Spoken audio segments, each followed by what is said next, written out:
What's going on, everybody? RJ Ochoa here from SB Nation's bloggingtheboys.com. Hope all is well wherever you are. We hope you're happy, safe, healthy. And I know it has been a while since you and I spoke here on the glorious Blogging the Boys YouTube channel. If you have not yet, please consider subscribing. We are chasing down Arrowhead Pride, SB Nation's home for Kansas City Chiefs content. And once we pass them, we will be the most subscribed to SB Nation team brand YouTube channel. I know it's a lot of words, but we really want it. So if you haven't yet, please do so. Tell a friend, etc., etc. And obviously, there have not been a lot of things happening with the Dallas Cowboys, which has made talking about the Dallas Cowboys either difficult or very frustrating. But we are here today because it is officially the month of April as I put this video together for you. It is Monday, April 1st, 2024. Both of my dogs are in the office, so hopefully we do not have to restart this take like I did the last one. We are here today to discuss Dak Prescott because it is the biggest storyline, this one, obviously,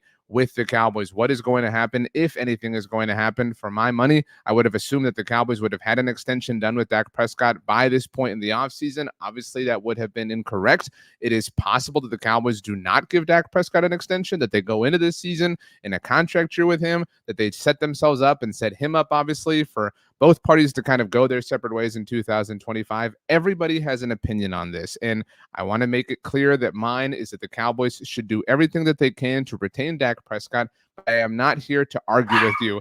Thank you very much, honey.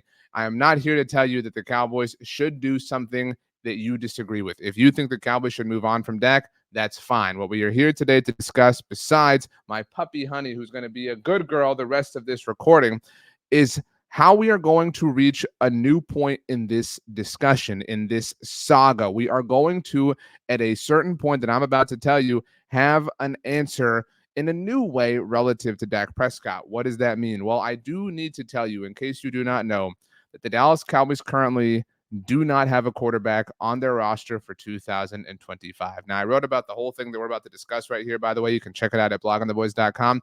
Dak Prescott, obviously not under contract for the 2025 season. However, he is on the books. Trey Lance, at the moment, not under contract for the 2025 season. The Cowboys could, of course, decide if they want to pick up his fifth-year option. The value for that is about $24 million. So it would be very, very, very silly for them to do that for a player who they have not seen, which is why the trade for him at the very beginning of all this was very, very silly. But I digress. Not under contract for 2025. Now, Bear, be cool. All right, y'all are on the video. You got what you wanted. Finally, Cooper Rush. I know he has his stands, not under contract for the 2025 season. Maybe you believe the Cowboys are setting up the 2024 season to tank. They're going to reset. Again, I'm not here to relitigate those issues. If you do believe that, fine. Again, that's not my particular, belief in this whole situation.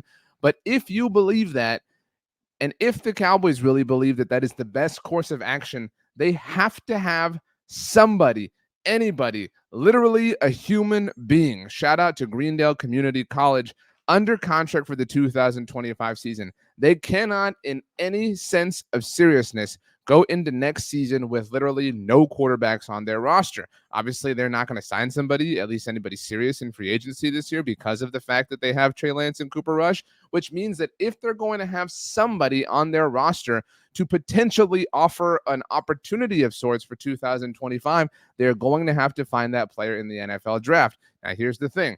You cannot draft a fifth-round quarterback and then pretend like you have some sense of leverage for 2025 at the most important position in the game, the most visible position on the team. I know that Dak Prescott himself was a fourth-round draft pick. I know that his predecessor was not a draft pick at all. But the probability, again, I think even those of you who are detractors of Dak Prescott, of the team hitting on a fifth or sixth or seventh round draft pick to be the tried and true starting franchise quarterback next season and beyond is incredibly low. So it would stand to reason that the Cowboys, who obviously aren't going to be in the range to land one of the top four quarterbacks in this class, if they want to provide themselves with some sense of bare bones, bare minimum, if we are really reaching security for the future, that they are going to have to spend a top 100 pick on a quarterback. Now, if you're not familiar, obviously the first round of the NFL draft is Thursday night. The second and third rounds are Friday night. Those are your top 100 picks. So I put it to you that the Cowboys are going to have to draft a quarterback before Friday night of the weekend, the draft weekend, of course, is over, if they seriously want to have an option. If they want, because I know if you're a Dak detractor that you are sick of hearing that Dak has all the leverage. I hate to break it to you. You cannot like him. You can want to move on all you want. The reality from a negotiation standpoint is that he has all of the leverage. If the Cowboys were to spend a top 100 pick on a quarterback, they would provide themselves with a small sense of leverage. It would be very, very small and somewhat laughable, to be quite honest with you, but it, at the very least would be able to be something that the Cowboys could go to Dak Prescott's representation and say, look, dude, we have an answer. We have somebody who we can point to that could be our starter in 2025 if you walk. So now let's work this out. Let's figure out a deal, et cetera, et cetera. Now, here's the thing. I mentioned that Dak was a fourth-round draft pick. That's not a top 100 pick. He was pick 135. I mentioned that Tony Romo, his predecessor, was undrafted. Obviously, not a top 100 pick. The Dallas Cowboys have not selected a quarterback with a top 100 pick in a very, very, very long time. In fact, it's been over 2 decades. The last time the Cowboys spent a top 100 pick on a quarterback was Quincy Carter in 2001. My dogs, again, they're very excited to be a part of this video. I appreciate all of you for putting up. I'm home alone with them right now, so they want to be around dad. You know how it goes, those of you with dogs. Let's just make it through all this, all right? So I mentioned the article that I wrote about this. You can check this out again on Tuesday at blogontheboys.com. It's actually not live yet. A little peek behind the curtain, how the sausage gets made. You see this preview tab here. I love you very much. I'm making up for the dog thing, which is why I'm showing you this. This is the article. Dallas Cowboys draft. One decision will tell us how the team really feels about Dak Prescott. You know that decision, whether or not they draft a quarterback, obviously, within the first 3 rounds.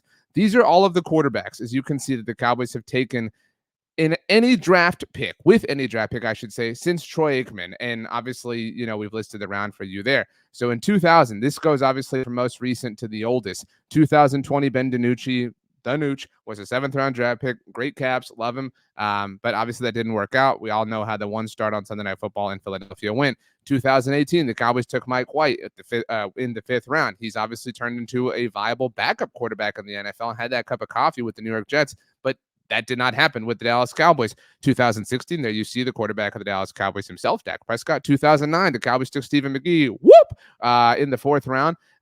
Had a moment himself, but obviously not a franchise quarterback. 2001, we talked about Quincy Carter. And finally, in 1991, Bill Musgrave. Now, obviously, Tony Romo is not here because he was an undrafted free agent. Obviously, the Cowboys have had other quarterbacks land on their roster by different methods of acquisition, whether it's undrafted free agency, of course.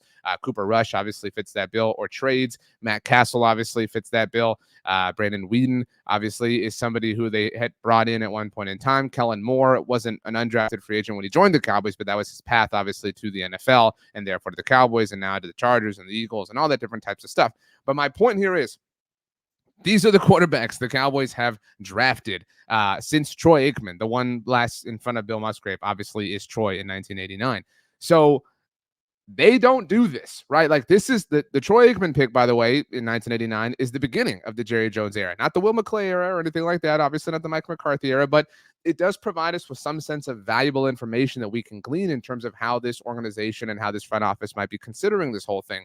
So if the Cowboys want to draft somebody, anybody in the top 100, it is going to literally be a historic thing for their franchise as far as how they approach the quarterback position is concerned. So who are the players? Who are the people? Who could Dallas conceivably draft in the top 100? Well, the list is kind of short, and that's what's kind of making this whole situation really difficult. This is also from my article. Once again, you can read it at blogontheboys.com as I push myself up the screen there. Bo Nix and Michael Penix Jr.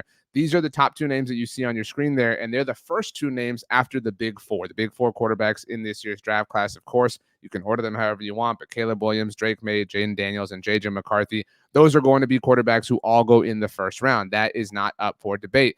Bo Nix, Michael Penix Jr. represent the next best options. Will they even be available at pick 56 when the Cowboys are on the clock in the 2nd round? I don't know. We obviously have no idea how a lot of things are going to happen, but that's the territory. We're talking about a Cowboys team that has needs at a number of different positions. You're talking tackle, you're talking guard. Some of that's contingent upon how you want to play Tyler Smith, linebacker, wide receiver, running back. I mean, you have all of these needs, and you're going to tell me that you are seriously going to devote a 2nd-round draft pick to a quarterback that wouldn't even have a 5th-year option on their contract because they are a 2nd-round quarterback? I mean, that sounds kind of ridiculous. But if the Cowboys did do it, if they spent their second round pick on Bo Nix or Michael Penix Jr., then that would, at the very least, not only provide some sense of leverage, but a clear kind of, line in the sand that, yeah, we are definitely going to move on from Dak Prescott.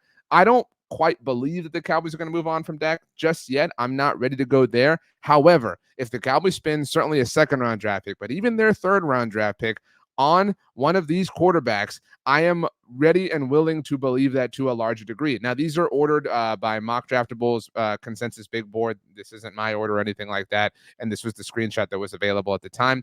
It's more likely than anything, in my mind, that the Cowboys take one of these other quarterbacks later with one of their, day 3 picks, whether that's Sam Hartman or Devin Leary or Joe Milton, whatever. I mean, that makes more sense. And while that would technically provide the Cowboys with another name, with another body, with somebody to quote unquote be leverage against Dak Prescott, we're talking about a day 3 pick here. And we're talking about a reality, if you want to really consider this whole thing, right?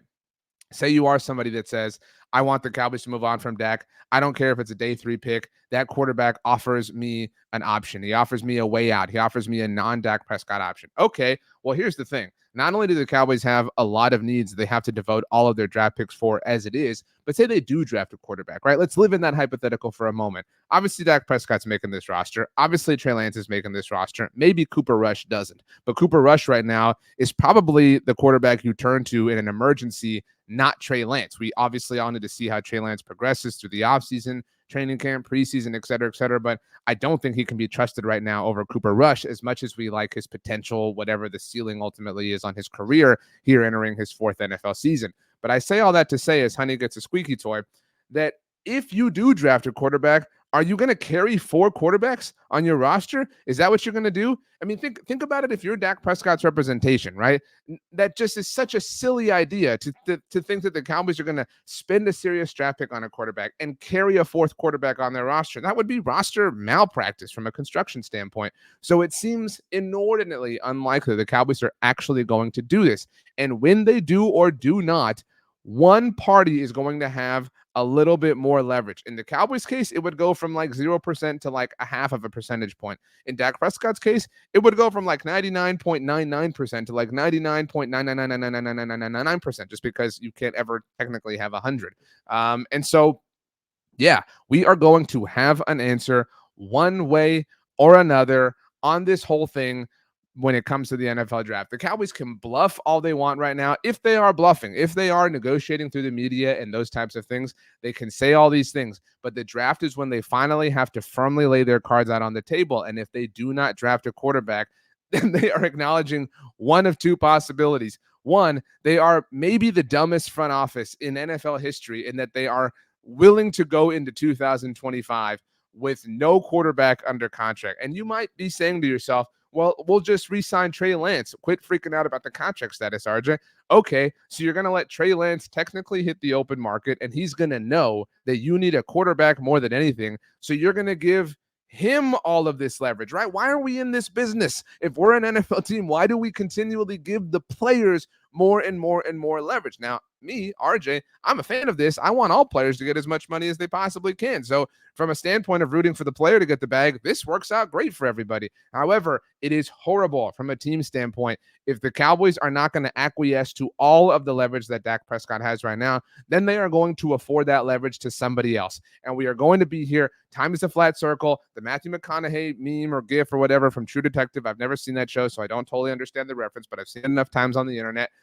We do not have to keep doing it this way. So the Cowboys have to figure this crap out ASAP. And that's why it makes more sense than anything else for the Cowboys to get the extension done. But I'm not going to push for that. Like I said, that is just my opinion. My ultimate opinion for the purposes as it relates to this specific video is that we will have an answer by Friday night of the NFL draft. If the Cowboys have not drafted a quarterback by Friday night of the NFL draft, and obviously if Dak Prescott doesn't have an extension by then either, if that is the case, then they are really banking on getting it done. But they are giving him even more leverage than he already has. If they do draft a quarterback, hey, then we revisit this whole thing. Then we have a different kind of conversation and we start preparing for a different potential future. So we'll see which one of those cases it ultimately winds up being. On behalf of Honey, on behalf of Bear, on behalf of the Squeaker, on behalf of myself, my name is RJ Ochoa. You can follow me on Twitter, Instagram, or Threads at RJ Ochoa. Make sure to check out bloggingtheboys.com for the latest and greatest in the world of the Dallas Cowboys. On behalf of all of us, thank you so much for hanging out. I cannot wait to see you again soon. I did not mean to smash that as hard as I did. I hope you all have a wonderful day and that you didn't get fooled, of course, on April Fools. Thanks so much for hanging out, everybody. We will see you next time.